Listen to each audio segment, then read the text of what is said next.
দুবাইয়ে মার্কিন দূতাবাসে ইরানের ড্রোন হামলা, নিহতের সংখ্যা হাজার ছাড়িয়েছে দেশটিতে। খামেনির ছেলে মোস্তফা দেশটির সর্বোচ্চ ধর্মীয় নেতা।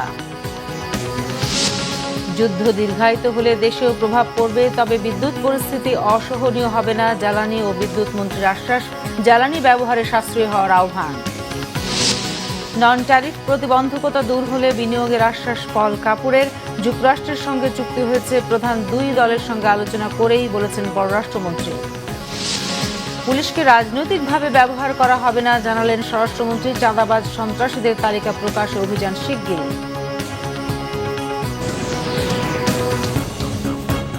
দেখছিলেন ক্রাউন সিমেন্ট সংবাদ শিরোনাম, এবার বিস্তারিত। টানা পঞ্চম দিনে মধ্যপ্রাচ্যে যুক্তরাষ্ট্র আর ইসরায়েলের অবস্থান লক্ষ্য করে প্রতিশোধের হামলা অব্যাহত রেখেছে ইরান। ড্রোন হামলায় ক্ষতিগ্রস্ত হয়েছে দুবাইয়ে মার্কিন কনসুলেট ভবন।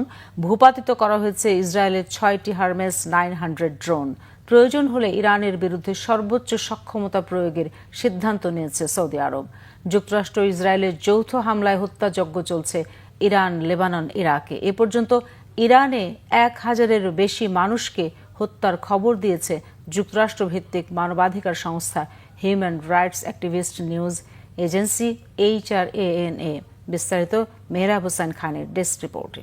আরব আমিরাতের দুবাইয়ে মার্কিন কনসুলেটে হামলা, মুহূর্তেই থমকে যায় আলো ঝলমলে নগরীর ব্যস্ততা।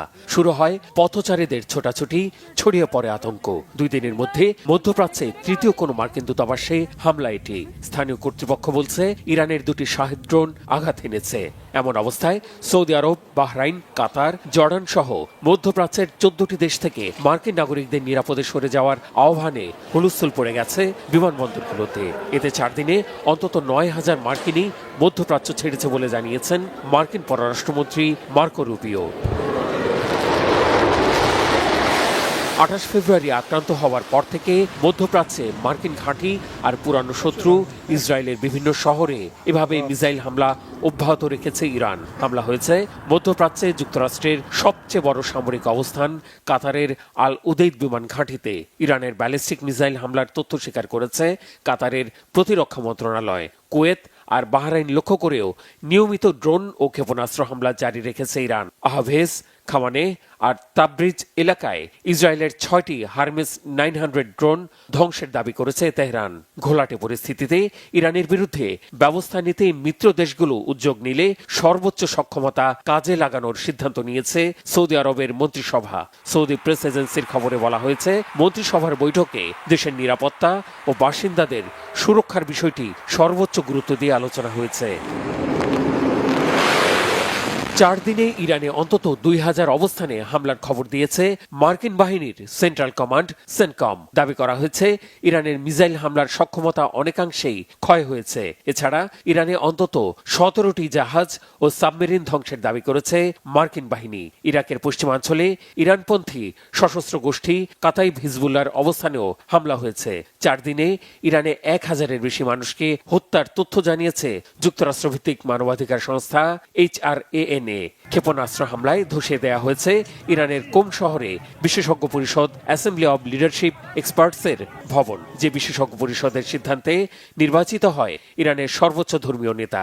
এই হামলার দিনই নতুন নেতা মোস্তফা খামেনির নাম ঘোষণা করা হয়। যদিও ঘোষণার ঘণ্টাখানেক আগে মার্কিন প্রেসিডেন্ট ডোনাল্ড ট্রাম্প দাবি করেছিলেন ইরানের সম্ভাব্য সর্বোচ্চ নেতা সম্ভবত বিমান হামলায় নিহত হয়েছেন। এইদিকে দেশ আর জনগণের সুরক্ষা চাইলে হিজবুল্লাহর সাথে সম্পর্ক ছেদ করে ব্যবস্থা গ্রহণের জন্য লেবাননের সরকারের প্রতি আহ্বান জানিয়েছেন ইসরায়েলের প্রধানমন্ত্রী বেনিয়ামিন নেতানিয়াহু। এমন অবস্থায় হিজবুল্লাহ যোদ্ধাদের অবস্থানে হামলা জারি রেখেছে ইসরায়েলি বাহিনী। অব্যাহত আছে লেবাননের সীমান্ত এলাকায় স্থল অভিযান ও ভূখণ্ড দখলের অপতৎপরতা। মেহরাব হোসাইন খান, বাংলা ভিশন, নিউজ ডেস্ক। ইরানের সর্বোচ্চ ধর্মীয় নেতা হিসেবে মোস্তফা খামেনিকে নির্বাচিত করেছে দেশটির বিশেষজ্ঞ পরিষদ assembly of leadership experts. Israel ও যুক্তরাষ্ট্রের হামলায় হত্যার শিকার আয়াতুল্লাহ আলী খামেনির দ্বিতীয় ছেলে মোস্তফা 2019 সালে এই কট্টর নেতার বিরুদ্ধে নিষেধাজ্ঞা আরোপ করে যুক্তরাষ্ট্র। আলী খামেনিকে হত্যার 4 দিনের মাথায় সর্বোচ্চ ধর্মীয় নেতা হিসেবে মোস্তফার নাম ঘোষণা করল 88 জন আলেমকে নিয়ে গঠিত বিশেষজ্ঞ পরিষদ। 56 বছর বয়সী মোস্তফা খামেনি প্রভাবশালী ইসলামিক রেভলিউশনারি গার্ড ক্রপসের সঙ্গে ঘনিষ্ঠ সম্পর্কের জন্য পরিচিত। চলনে বলনে আলী খামেনির ছাপ থাকলেও বাবার মতো জনপ্রিয়তা পাননি মোস্তফা। পিতার সান্নিধ্যে থাকার কারণে ইরানের বেশ কিছু গুরুত্বপূর্ণ সিদ্ধান্তে জড়িত ছিলেন তিনি। যদিও গণতন্ত্রবাদ দিয়ে পরিবারতন্ত্র চালুর আশঙ্কা রোধে আগেই মোস্তফার সর্বোচ্চ নেতা হওয়ার সম্ভাবনা নাকচ করেছিলেন আলী খামেনি। সর্বোচ্চ ধর্মীয় নেতা নির্বাচনের তালিকায় রুহুল্লাহ খোমেনির নাতি হাসান খোমেনি আর রাজনৈতিক অঙ্গনের প্রভাবশালী 67 বছর বয়সী আলী রেজা আরাফের নামও আলোচনায় ছিল।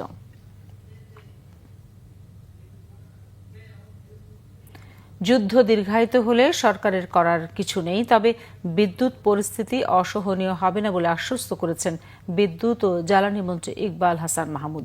সাপ্লাই লাইন ঠিক না হওয়া পর্যন্ত মজুতকৃত জ্বালানি সাশ্রয় করে চালানোর পরামর্শ দেন তিনি।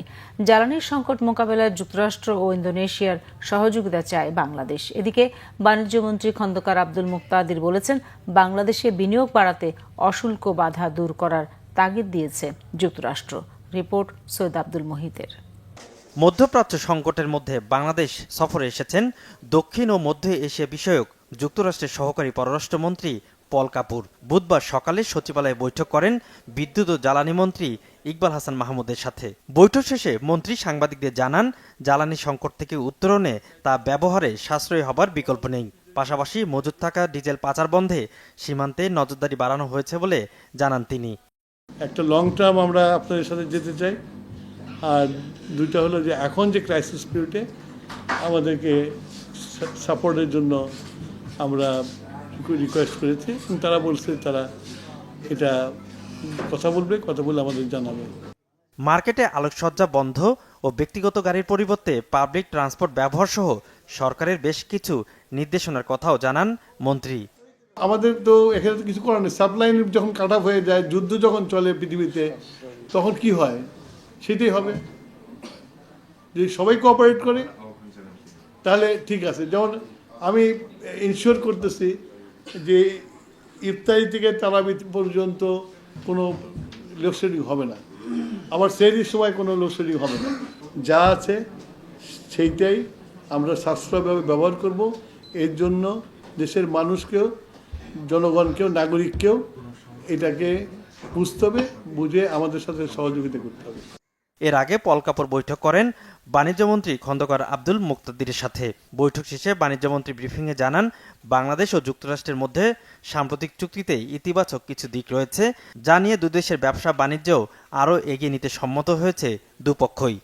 এই চুক্তিতে যদি আপনারা কোনো কিছু দেখেন, খারাপ দেখেন, সেটা আমাদের কাছে উত্থাপন করবেন। আমরাও দেখছি, আমাদের কাছে এখন পর্যন্ত সেরকম কিছু প্রতীয়মান হয় নাই। এরকম যদি কোনোদিন আমাদের কাছে কিছু প্রতীয়মান হয় যে এই ধারাটার সংযোজন, বিয়োজন, পরিবর্তন দরকার, সেখানে ফার্দার নেগোসিয়েশনের স্কোপ তো সবসময় রয়েছে। কিছু নন ট্যারিফ প্রতিবন্ধকতা দূর হলে যুক্তরাষ্ট্র বাংলাদেশে বিনিয়োগ করবে বলেও জানান বাণিজ্যমন্ত্রী। দুই একটা প্রতিবন্ধকতার কথা উল্লেখ করেছেন যে এইগুলি দূর করলে আমেরিকান বিনিয়োগের জন্য সেটি সহজতর হবে, বাংলাদেশ একটা উর্বর ভূমি হবে। সৈয়দ আব্দুল মুহিত, বাংলা ভিশন, ঢাকা। যুক্তরাষ্ট্রের সঙ্গে চুক্তি হয়েছে প্রধান দুই দলের সঙ্গে আলোচনা করেই, বলেছেন পররাষ্ট্রমন্ত্রী ডক্টর খলিলুর রহমান। নির্বাচনের 3 দিন আগে চুক্তি হয়েছে, এটিও ঠিক নয় বলে দাবি তার। চুক্তি এখনও কার্যকর হয়নি, নোটিফিকেশনের 60 দিন পর কার্যকর হবে বলেও জানিয়েছেন তিনি। মন্ত্রণালয়ে এক ব্রিফিংয়ে পররাষ্ট্রমন্ত্রী সব কথা বলেন। আমরা করে রেখেছিলাম জুলাইয়ের 31 তারিখে এবং 1 তারিখে আমরা 20% পেয়েছিলাম। সুতরাং এটা যে চট করে নির্বাচনের 3 দিন আগে করা হচ্ছে সেটা ঠিক নয়। দ্বিতীয়ত, ইউএস ট্রেড রিপ্রেজেন্টেটিভ আমাদের প্রধান দুটি দলের প্রধানের সঙ্গে নির্বাচনের আগেই কথা বলেছিলেন এবং তারাও এতে সম্মতি দিয়েছিলেন। সুতরাং এমন না যে এইটা আমরা অন্ধকারে করেছি। আরেকটা জিনিস মনে রাখবেন, এটাতে একটা এন্ট্রি ক্লজ এবং এক্সিট ক্লজ আছে। এন্ট্রি ক্লজ হচ্ছে নোটিফিকেশন না হলে এটা কার্যকর হবে না, এখনো নোটিফিকেশনে যায়নি, সরকার ইচ্ছা করলে রিভিউ করতে পারে। আর এক্সিট ক্লজ হচ্ছে 60 ডে আপনার নোটিশ দিয়ে বেরিয়ে যেতে পারেন, এমন না যে আমরা একটা বন্ধ ঘরে বাংলাদেশকে ঠেলে দিয়েছি। দেশের সার্বভৌমত্ব রক্ষায় সর্বোচ্চ প্রস্তুতি বজায় রাখার আহ্বান জানিয়েছেন প্রধানমন্ত্রী তারেক রহমান। আনসার ও ভিডিপির মহাপরিচালক মেজর জেনারেল আব্দুল মোতালেব সাজ্জাদ সচিবালয়ে তার সঙ্গে সাক্ষাৎ করতে গেলে প্রধানমন্ত্রী এই আহ্বান জানান। সচিবালয়ের মন্ত্রিপরিষদ বিভাগে প্রধানমন্ত্রীর কার্যালয়ে সাক্ষাতের সময় তারা পারস্পরিক শুভেচ্ছা বিনিময় করেন। আনসার ও ভিডিপির দেশপ্রেম এবং পেশাদারিত্বে তাদের নিরলস প্রচেষ্টার ভূয়সী প্রশংসা করেন প্রধানমন্ত্রী। দেশের শান্তি, নিরাপত্তা এবং জনগণের স্বার্থে জনসেবামূলক কাজ অব্যাহত রাখার নির্দেশনা দেন। এ সময় আনসার ও ভিডিপির বিভিন্ন উন্নয়নমূলক কর্মকাণ্ড সম্পর্কে প্রধানমন্ত্রী অবহিত হন এবং এই উন্নয়নের ধারাবাহিকতা ভবিষ্যতে অব্যাহত থাকবে বলে আশ্বস্ত করেন। দেশের সার্বভৌমত্ব রক্ষায় সর্বোচ্চ প্রস্তুতি বজায় রাখার আহ্বান জানান তিনি। এদিকে বৃক্ষরোপণ সংক্রান্ত সভা ও সেলের কার্যক্রমের সবশেষ অগ্রগতি নিয়ে পর্যালোচনা বৈঠক করেছেন প্রধানমন্ত্রী তারেক রহমান। এ সময় 5 বছরে 25 কোটি বৃক্ষরোপণ সংক্রান্ত সেলের কার্যক্রমের বিস্তারিত তুলে ধরা হয়। পরে বন ও পরিবেশ মন্ত্রী আব্দুল আওয়াল মিন্টু জানান, 25 কোটি গাছ রোপণের লক্ষ্যে মে মাস থেকে সারা দেশে চারা রোপণ শুরু হবে। কারণ মে মাস থেকে আমাদের এই বৃক্ষরোপণ শুরু, তো আমরা চাচ্ছি যে এবছরে আমরা যেন 5 কোটি পূরণ করতে পারি, সেটা নিয়ে আমরা বিস্তারিত আলোচনা করছি। গাছ লাগালে তো দূষণ কমবে, উপকূলীয় মে মাস থেকে শুরু হচ্ছে বৃক্ষরোপণ কর্মসূচি। সারা দেশে অস্ত্রধারী সন্ত্রাসী ও চাঁদাবাজদের তালিকা করে শিগগিরই অভিযানে নামার কথা জানিয়েছেন স্বরাষ্ট্রমন্ত্রী সালাউদ্দিন আহমদ। দেশে আইনের শাসন প্রতিষ্ঠায় সবাইকে চেইন অফ কমান্ড মেনে চলার পরামর্শ দেন তিনি। ফ্যাসিবাদ আমলে পুলিশ বাহিনীকে রাজনৈতিক উদ্দেশ্যে ব্যবহার করা হয়েছিল অভিযোগ করে মন্ত্রী বলেন, আর কেউ পুলিশ বাহিনীকে নিজেদের হাতিয়ার হিসেবে ব্যবহার করতে পারবে না। পোশাক পরিবর্তনের সিদ্ধান্ত পুলিশ বাহিনীটির সঙ্গে আলাপ করেই নেওয়া হবে বলে জানান মন্ত্রী। রিপোর্ট ফজলে রাব্বির। স্বরাষ্ট্রমন্ত্রী হিসেবে দায়িত্ব নেওয়ার পর বুধবার সকালে প্রথমবারের মতো ঢাকা মেট্রোপলিটন পুলিশ সদর দপ্তর পরিদর্শনে আসেন সালাউদ্দিন আহমদ। সেখানে তাকে দেয়া হয় গার্ড অব অনার। পরে পুলিশের ঊর্ধ্বতন কর্মকর্তাদের সঙ্গে এক মতবিনিময় সভায় অংশ নেন মন্ত্রী। বৈঠক শেষে গণমাধ্যমের মুখোমুখি হন, জানান দেশে আইনের শাসন প্রতিষ্ঠায় পুলিশ বাহিনী সংকল্পবদ্ধ আছে। রুল অফ ল আমরা প্রতিষ্ঠা করব এবং পুলিশ আইনানুগভাবেই চলবে। এখানে কোনো ব্যক্তির স্বৈরতান্ত্রিক কোনো নির্দেশ পালিত হবে না। আইন যেভাবে বলে সেভাবেই যাবে এবং ঊর্ধ্বতন কর্মকর্তাগণ সেইভাবে রেসপন্সিবিলিটির সাথে, অ্যাকাউন্টেবিলিটির সাথে সেই ডিপার্টমেন্ট পরিচালিত করবে। তারা সেই সংকল্প আজকে প্রকাশ করেছে। সারা দেশের অস্ত্রধারী সন্ত্রাসী ও চাঁদাবাজদের তালিকা তৈরি করে শীঘ্রই অভিযানে নামার কথাও জানান তিনি। আমরা চাঁদাবাজদের তালিকা প্রস্তুত করে সেই হিসাবে তাদেরকে আইনে আওতায় নিয়ে আসার ব্যবস্থা করব খুব শিগগির। 2, যারা অস্ত্রধারী, সন্ত্রাসী, দাগী আসামি, যারা সমাজে বিশৃঙ্খলা সৃষ্টি করছে, তাদের একটি তালিকা প্রণয়ন করা হচ্ছে। সেটা নির্মোহভাবে তালিকা প্রণয়ন করা হচ্ছে এবং আনবায়াস তালিকা প্রণয়ন করা হচ্ছে। সেটা আমরা স্ক্রুটিনি করে তাদেরকে আইনের আওতায় নিয়ে আসার ব্যবস্থা করব খুব শিগগির। রাজধানী ঢাকার যানজট নিরসনে সরকার কাজ শুরু করেছে। মূল সড়ক থেকে ধাপে ধাপে অটোরিকশা সরিয়ে দেওয়া হবে বলেও জানিয়েছে স্বরাষ্ট্রমন্ত্রী। আজকে আমরা বলেছি পরীক্ষামূলকভাবে উত্তরা থেকে, যেটা এয়ারপোর্ট রোড থেকে শুরু করে এই বিআইপি রোড হয়ে সচিবালয় হয়ে এই রুটটা, যেটাকে আমরা বিআইপি রুট হিসেবে জানি, এইখানে প্রাথমিকভাবে আমরা এই চলাচলগুলো সীমিত করব, নিয়ন্ত্রণ করব। ফজলে রাব্বি, বাংলা ভিশন, ঢাকা। চট্টগ্রামের সীতাকুণ্ডে 7 বছরের শিশু ইরা হত্যার ন্যায় বিচার নিশ্চিত করা হবে বলে জানিয়েছেন পার্বত্য চট্টগ্রাম বিষয়ক প্রতিমন্ত্রী ব্যারিস্টার মীর হেলাল। সকালে জিয়াউর রহমান ফাউন্ডেশনের পক্ষ থেকে শিশু ইরার পরিবারের সাথে দেখা করতে যান তিনি। শিশুটির মা বাবাকে সমবেদনা জানানোর পাশাপাশি তাদের হাতে আর্থিক সহায়তা তুলে দেন। মঙ্গলবার সিসিটিভি ফুটেজ ও প্রযুক্তিগত সহায়তায় কুমিরা কাজীপাড়া এলাকা থেকে আসামি বাবু শেখকে গ্রেফতার করে পুলিশ। গত রবিবার চট্টগ্রামের সীতাকুণ্ড, বোটানিক্যাল গার্ডেন ও ইকো পার্কের দুর্গম পাহাড়ি এলাকায় ছুরিকাঘাতে শ্বাসনালী কাটা অবস্থায় উদ্ধার করা হয় শিশু ইরাকে। চট্টগ্রাম মেডিকেলের আইসিইউতে চিকিৎসাধীন অবস্থায় মঙ্গলবার ভোরে মৃত্যু হয় শিশুটির। দৃষ্টান্তমূলক শাস্তির আওতায় আনা এবং এই ধরনের ঘটনা যেন কেউ পুনরাবৃত্তি করতে সাহস না করে সেই ব্যবস্থাটা আমরা নেওয়ার চেষ্টা করি। জনগণের ভোটে নির্বাচিত সরকার জনগণের জন্য কাজ করবে জানিয়েছেন ভূমি প্রতিমন্ত্রী ব্যারিস্টার কায়সার কামাল। সকাল ৯টায় নারায়ণগঞ্জের সিদ্ধিরগঞ্জ ইউনিয়ন ভূমি অফিসে আকস্মিক পরিদর্শনে গিয়ে তিনি কথা বলেন। প্রতিমন্ত্রী প্রায় আধা ঘন্টা ভূমি অফিসের বারান্দায় বসে অপেক্ষা করেন। নির্ধারিত সময়ে ভূমি অফিসের কাউকে না পেয়ে ক্ষোভ জানান ব্যারিস্টার কায়সার কামাল। প্রতিমন্ত্রী বলেন, এ ধরনের ঘটনা অনাকাঙ্ক্ষিত, যারা দায়িত্বে অবহেলা করবে তাদের বিরুদ্ধে কঠোর ব্যবস্থা নেওয়ার হুঁশিয়ারিও দেন ভূমি প্রতিমন্ত্রী।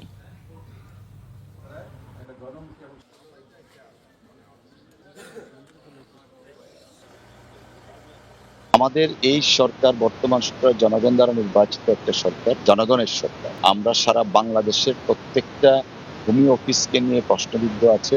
অনেকের অভাব, অভিযোগ, অনুযোগ অনেক কিছু আছে। অনেক বিষয় এখানে আছে। কারাপশনের এলিগেশনসটা তো 1 নম্বরে আছে। আশাহত হয়েছে বিকজ 9টার সময় অফিস খোলার কথা, 9:45টার সময় কর্মকর্তা 2 জন এসছেন। একজন এসছেন 9:10টা, আরেকজন 10টার পরে এসছেন ইন্সপেকশন শুরু। যথাযথ কর্তৃপক্ষের মাধ্যমে বিধি অনুসারে ব্যবস্থা নেওয়া। 24শে জুলাই আন্দোলনে রামপুরায় কার্নিশে ঝুলে থাকা এক তরুণকে গুলি ও 2 জনকে হত্যা মামলার রায় হচ্ছে না আজ। প্রসিকিউশনের আবেদনের প্রেক্ষিতে আন্তর্জাতিক অপরাধ ট্রাইব্যুনাল 1 রায় 4 সপ্তাহের জন্য স্থগিত করে। চিফ প্রসিকিউটর মোহাম্মদ আমিনুল ইসলাম ব্রিফিংয়ে জানান, এই মামলার আবারও কিছু সাক্ষ্য, তথ্য প্রমাণ প্রসিকিউশনের হাতে এসেছে। এসব বিবেচনায় নিয়ে রায় পেছানোর আবেদন করা হয়েছে। মামলার 5 আসামির মধ্যে সাবেক ডিএমপি কমিশনার হাবিবুর রহমান সহ 4 আসামি পলাতক। গ্রেফতার আছে রামপুরা পুলিশ ফাঁড়ির তৎকালীন এএসআই চঞ্চল চন্দ্র সরকার। গত 15 ফেব্রুয়ারি বিচারপতি গোলাম মর্তুজা মজুমদারের নেতৃত্বাধীন 3 সদস্যের ট্রাইব্যুনাল 1 রায়ের জন্য আজকের দিন ধার্য করেছিল। এ সময় চিফ প্রসিকিউটর সাংবাদিকদের এক প্রশ্নের জবাবে জানান, জুলাই অভ্যুত্থানের মানবতা বিরোধী অপরাধের মামলায় মৃত্যুদণ্ডপ্রাপ্ত আসামি ক্ষমতাচ্যুত প্রধানমন্ত্রী শেখ হাসিনাকে ভারত থেকে ফেরত আনার উদ্যোগ নেবে প্রসিকিউশন।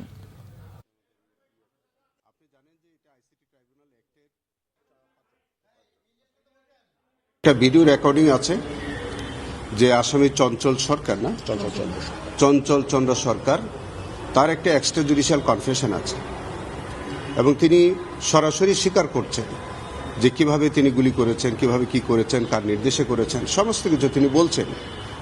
সেই ভিডিও রেকর্ডটা ইনঅ্যাডভার্টেন্টলি আমরা এটা এভিডেন্সে আনতে পারিনি। আমার কাছে মনে হচ্ছে যে এরকম একটি শক্ত সাবুত এভিডেন্স যেটা আমরা না দেওয়ার কারণে আমার কাছে মনে হচ্ছে যে এটা আমাদের দেওয়া প্রয়োজন। কোনো রাজনৈতিক মহল ধর্মকে ব্যবহারের মাধ্যমে বিকল্প ফ্যাসিবাদী সংস্কৃতির ধারা চালু করতে চায়, কিন্তু বিএনপি তা হতে দেবে না, জানিয়েছেন তথ্য ও সম্প্রচার মন্ত্রী জহিরুদ্দিন স্বপন।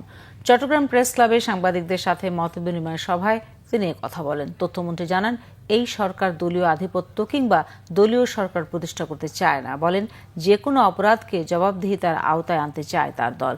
যে কোনো সমস্যার সমাধান আইন ও বিধিবিধানের মাধ্যমে হবে জানিয়ে তথ্যমন্ত্রী বলেন, জনগণ বিএনপিকে দায়িত্ব দিয়েছে প্রতিশোধ কিংবা প্রতিহিংসা মেটাতে নয়, বরং বিএনপিকে সরকার গঠনের মধ্য দিয়ে জনগণ দায়িত্ব দিয়েছে সামগ্রিকভাবে প্রাতিষ্ঠানিক কাঠামো ও সংস্কৃতি তৈরির জন্য। সভায় বিএফইউজে মহাসচিব কাদের গনি চৌধুরী, জাতীয় প্রেস ক্লাবের সভাপতি হাসান হাফিজ, চট্টগ্রাম প্রেস ক্লাবের সভাপতি জাহিদুল করিম কোচি উপস্থিত ছিলেন। দলীয় আধিপত্য মুক্ত আজকের এই নির্বাচিত সরকার দলীয় সরকার বা দলীয় আধিপত্য প্রতিষ্ঠা করতে চায় না এবং যে কোনো অপরাধকে জবাবদিহিতার আওতায় আনতে বাধ্য করব। কোনো অপরাধকে আমরা তামাদি হতে দেব না। একই সঙ্গে কোনো অপরাধের বিচারের দায়িত্ব আইনগত কর্তৃপক্ষের বাইরে কাউকে আমরা গ্রহণ করতে দেব না। রাজধানী ঢাকার উত্তর, দক্ষিণ সহ 6 সিটি কর্পোরেশনের প্রশাসক নিয়োগের বৈধতা চ্যালেঞ্জ করে হাইকোর্টে রিট আবেদন করা হয়েছে। হাইকোর্টের সংশ্লিষ্ট শাখায় অ্যাডভোকেট গোলাম কিবরিয়া সহ সুপ্রিম কোর্টের 6 আইনজীবী এই রিট দায়ের করেন। রিটে স্থানীয় সরকার সচিব, নির্বাচন কমিশন সহ সংশ্লিষ্টদের রিটে বিবাদী করা হয়েছে। এর আগে গত 22 ফেব্রুয়ারি ঢাকা উত্তর দক্ষিণ সহ দেশের 6 সিটি কর্পোরেশনের 6 জন পূর্ণকালীন প্রশাসক নিয়োগ দেয় সরকার। স্থানীয় সরকার, পল্লী উন্নয়ন ও সমবায় মন্ত্রণালয়ের স্থানীয় সরকার বিভাগ প্রজ্ঞাপনের মাধ্যমে তাদের নিয়োগ দেওয়া হয়। ঢাকা উত্তর সিটি কর্পোরেশনের শফিকুল ইসলাম খান, ঢাকা দক্ষিণে আব্দুল সালাম, খুলনায় নজরুল ইসলাম মঞ্জু, সিলেটে আব্দুল কাইম চৌধুরী, নারায়ণগঞ্জে মোহাম্মদ সাখাওয়াত হোসেন খান এবং গাজীপুর সিটি কর্পোরেশনের শওকত হোসেন সরকার প্রশাসক হিসেবে কাজ করছেন। নোয়াখালী বিজ্ঞান ও প্রযুক্তি বিশ্ববিদ্যালয়ের নিয়োগে অনিয়ম, দুর্নীতি, স্বেচ্ছাচারিতা ও দলীয়করণের গুরুতর অভিযোগ তুলেছেন বিশ্ববিদ্যালয়ের সাদা দলের শিক্ষকরা। বিশ্ববিদ্যালয়ের স্বচ্ছতা ও জবাবদিহিতা নিশ্চিতের দাবি তুলে 7 দিনের মধ্যে ব্যবস্থা না নিলে কঠোর কর্মসূচি ঘোষণার হুঁশিয়ারি দিয়েছেন শিক্ষকরা। বিশ্ববিদ্যালয়ের উপাচার্য অবশ্য এসব অভিযোগ অস্বীকার করেছেন। নোয়াখালীর প্রতিনিধি মোহাম্মদ নুরুল আমিনের তথ্য ছবিতে ডেস্ক রিপোর্ট। নোয়াখালী বিজ্ঞান ও প্রযুক্তি বিশ্ববিদ্যালয়ে গত 1.5 বছরে নিয়োগ পাওয়া 34 জন শিক্ষকের মধ্যে 31 জনই একটি নির্দিষ্ট রাজনৈতিক মতাদর্শের সঙ্গে সম্পৃক্ত। রাজনৈতিক তদবিরে নিয়োগ হয়েছে দাবি করে সুষ্ঠু তদন্ত এবং উপাচার্য সহ সংশ্লিষ্টদের পদত্যাগ দাবি করেছেন সাদা দলের নেতারা। বর্তমান যিনি উপাচার্য আছেন প্রফেসর ডক্টর মোহাম্মদ ইসমাইল, ওনার বিরুদ্ধে অভিযোগ হয়েছে উনি নিয়োগের দুর্নীতির মাধ্যমে উনি একটা বিশেষ দলের, বিশেষ করে জামাতের শিক্ষক ও কর্মকর্তা নিয়োগ দিয়েছেন এবং উনি চেক জালিয়াতি করেছেন ভর্তি পরীক্ষার টাকার। উপাচার্য সহ শীর্ষ প্রশাসনের পদত্যাগ দাবি করে 7 দিনের আলটিমেটাম দিয়েছেন শিক্ষকরা। শিক্ষক নিয়োগ থেকে শুরু করে প্রমোশন থেকে শুরু করে আর্থিক ব্যবস্থাপনা সব কিছুতে, এবং বলতে গেলে আমরা 5 আগস্টের পরে যে একটা কালেকটিভ প্রতিষ্ঠান চিন্তা করেছিলাম সেটা হয়ে ওঠেনি, বরং এখানে হয়ে উঠেছে ওয়ান টাইপস অফ একচেটিয়া একটা প্রাতিষ্ঠানিক ব্যবস্থা। এর বিরুদ্ধে আমাদের অবস্থান চলতেছে।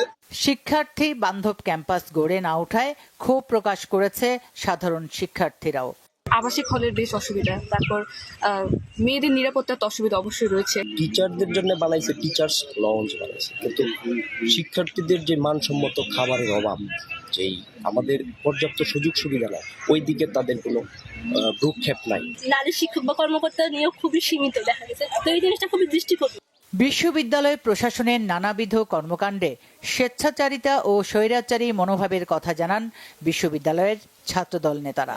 আমরা দেখেছি ক্যাম্পাসে যে যতটুকু না শিক্ষার্থীদের প্রতি কনসেন্ট্রেট করার কথা, তারা তার থেকে বেশি কনসেন্ট্রেট করছে তাদের নিজেদের বিলাসিতার প্রতি।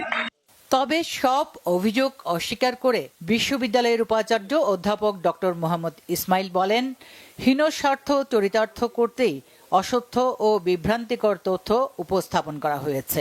কোনো দল মত কোনো কিছুই করিনি। আমরা লিখিত পরীক্ষায়, প্রেজেন্টেশনে এবং ভাইভাতে যে মার্ক পেয়েছে, বিশ্ববিদ্যালয়ে যে সরকার কর্তৃক যে নিয়ম মোতাবেক যে কমিটি আছে সেই কমিটির সুপারিশের ভিত্তিতে সর্বোচ্চ মার্কধারী যাকে পাওয়াচ্ছে তাকে নিয়োগ দেওয়া হয়েছে।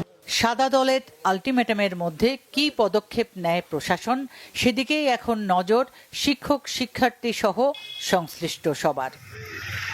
Bangla Vision news desk. এবার দেশের বিভিন্ন জায়গার আরো কিছু খবর নিয়ে রয়েছে একটি ডেস্ক রিপোর্ট। পার্বত্য চট্টগ্রামে দুর্নীতির ক্ষেত্রে কোনো ছাড় দেয়া হবে না, রাঙামাটিতে হুঁশিয়ারি দিয়েছেন পার্বত্য মন্ত্রী দীপেন দাওয়ান। জানান, পার্বত্য চট্টগ্রামের উন্নয়নে রোডম্যাপ ঘোষণা করা হবে। সাংবাদিক সমাজকে সাথে নিয়ে কাজ করার কথাও বলেন মন্ত্রী। সাবেক প্রধানমন্ত্রী প্রয়াত বেগম খালেদা জিয়ার রুহের মাগফিরাত কামনায় দোয়া মাহফিল ও ইফতার মাহফিলের আয়োজন করা হয়েছে নারায়ণগঞ্জের রূপগঞ্জে। উপজেলার দাউদপুর ইউনিয়ন বিএনপি ও সহযোগী সংগঠনের উদ্যোগে ইউনিয়নের লিটল এঞ্জেলস সেমিনারি স্কুল মাঠে এই আয়োজন করা হয়। সিলেটের দক্ষিণ সুরমায় ধনপুর খাল খনন কর্মসূচির উদ্বোধন করা হয়েছে। লালাবাজার ইউনিয়নের ফরিদপুর গ্রামে কর্মসূচির উদ্বোধন করেন সংসদ সদস্য এম এ মালিক। জানান, খাল খনন সম্পন্ন হলে জলাবদ্ধতা কমবে, ভোগান্তি লাঘব হবে এলাকাবাসীর। জয়পুরহাটে দীর্ঘদিন ধরে অবহেলিত প্রায় 1 কিলোমিটার সড়ক সংস্কার করেছেন স্থানীয় যুবদলের নেতাকর্মীরা। পাঁচবিবি উপজেলার বাগজানা ইউনিয়নের আটাপাড়া রেলগেট থেকে উত্তর কৃষ্ণপুর মণ্ডলপাড়া গ্রামের ওই সড়কটি সংস্কার হওয়ায় স্থানীয়দের মাঝে স্বস্তি ফিরেছে। সরকার অনুমোদিত কার্ডধারী খুচরা সার বিক্রেতা বহাল রাখা ও সার সংক্রান্ত নীতিমালা সংশোধনের দাবিতে ঝিনাইদহে মানববন্ধন করেছে খুচরা বিক্রেতা অ্যাসোসিয়েশন অব বাংলাদেশ জেলা শাখা। জেলা প্রশাসকের কার্যালয়ের সামনে এই কর্মসূচিতে ব্যানার ফেস্টুন নিয়ে অংশ নেয় জেলা ও উপজেলা শাখার খুচরা সার বিক্রেতারা। একই দাবিতে নাটোরেও মানববন্ধন ও স্মারকলিপি দিয়েছে খুচরা সার বিক্রেতা অ্যাসোসিয়েশন অব বাংলাদেশ। স্থানীয় কালেক্টরেট ভবনের সামনে এই কর্মসূচি পালন করে সিংড়া উপজেলা শাখা। পরে তারা জেলা প্রশাসকের কাছে স্মারকলিপি দেন। 4 দফা দাবি আদায়ের লক্ষ্যে জয়পুরহাটে কর্মবিরতি ও মানববন্ধন করেছেন পৌরসভার শ্রমিক কর্মচারীরা। পৌরসভার প্রধান ফটকে এই কর্মসূচি পালন করা হয়। সচেতন রাজশাহীবাসীর ব্যানারে রাজশাহী মেডিকেল বিশ্ববিদ্যালয়ের উপাচার্যের বিরুদ্ধে দুর্নীতির অভিযোগে মানববন্ধন হয়েছে। নগরীর সাহেববাজার 0 পয়েন্টে এই কর্মসূচিতে রাজশাহী মেডিকেল বিশ্ববিদ্যালয়ের উপাচার্য অধ্যাপক জাওয়াদুল হকের অপসারণ দাবি করেন বক্তারা। নানা আয়োজনে ঝালকাঠিতে দোল উৎসব উদযাপন করেছে সনাতন ধর্মাবলম্বীরা। স্থানীয় মদনমোহন আখড়াবাড়ি মন্দিরে দোল উৎসবে নেচে গিয়ে আনন্দ উল্লাসে মেতে ওঠেন অংশগ্রহণকারী সবাই। দোল পূর্ণিমা উপলক্ষে হিন্দু ধর্মাবলম্বীদের ঘরে ঘরেও প্রার্থনা সহ নানা আচার অনুষ্ঠানের আয়োজন করা হয়। শরীয়তপুরের নড়িয়া উপজেলার বহুল আলোচিত জয়নাল সরদার হত্যা মামলার সুরেশ্বর দরবারের পীর তৌহিদুল হোসেন শাহিন নুরীকে আটক করেছে পুলিশ। সুরেশ্বর দরবারের আস্তানা থেকে রাতে তাকে আটক করা হয়। Nazneen Akter, Bangla Vision news desk. সংবাদ শেষ করব ক্রাউন সিমেন্ট শিরোনামগুলো আরেকবার জানিয়ে। দুবাইয়ে মার্কিন দূতাবাসে ইরানের ড্রোন হামলা, নিহতের সংখ্যা 1000 ছাড়িয়েছে দেশটিতে। খামেনির ছেলে মোস্তফা দেশটির সর্বোচ্চ ধর্মীয় নেতা। যুদ্ধ দীর্ঘায়িত হলে দেশেও প্রভাব পড়বে, তবে বিদ্যুৎ পরিস্থিতি অসহনীয় হবে না, জ্বালানি ও বিদ্যুৎ মন্ত্রীর আশ্বাস। জ্বালানি ব্যবহারে সাশ্রয়ী হওয়ার আহ্বান। নন ট্যারিফ প্রতিবন্ধকতা দূর হলে বিনিয়োগের আশ্বাস ফল কাপুরের। যুক্তরাষ্ট্রের সঙ্গে চুক্তি হচ্ছে প্রধান 2 দলের সঙ্গে আলোচনা করেই, বলেছেন পররাষ্ট্রমন্ত্রী। পুলিশকে রাজনৈতিকভাবে ব্যবহার করা হবে না, জানালেন স্বরাষ্ট্রমন্ত্রী। চাঁদাবাজ সন্ত্রাসীদের তালিকা প্রকাশ অভিযান শিগগিরই। দর্শক, এই ছিল এখনকার মতো। পরের সংবাদ সন্ধ্যা 7:30টায় দেখার আমন্ত্রণ রইল। এছাড়া বাংলা ভিশন সংবাদ ও সংবাদ সংশ্লিষ্ট অনুষ্ঠান দেখতে ভিজিট করুন www.bbnews24.com ও facebook.com/banglavisionnews এবং সাবস্ক্রাইব করুন youtube.com/banglavisionnews। ধন্যবাদ সবাইকে এতক্ষণ সাথে থাকার জন্য।